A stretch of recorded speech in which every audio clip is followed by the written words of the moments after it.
আমি শেখ হাসিনা বলতেছি, তোমাদের কারোকে চাকরি দেওয়া হবে না, কারণ তোমরা রাজাকার। চাকরি শুধু তারাই পাবে যারা দের কোঠা আছে এবং যারা বঙ্গবন্ধুর নাতিপুতি, শুধুমাত্র তাদেরকেই চাকরি দেওয়া হবে। তোমরা তো শুধুমাত্র বিদেশ যে কিষান দেবে, তোমরা বিদেশ যে কামলা দেবে, তাহলে বাংলাদেশের উন্নতি হবে। এটাই আমার ওয়াদা। এই বক্তব্য দেওয়ার পরে হাসিনা কাকি যে অবস্থা হইলো।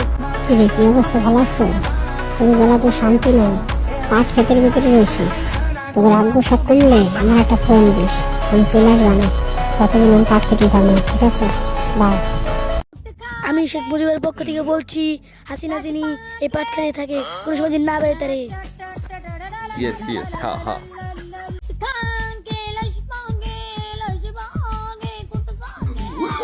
No, no, no, no.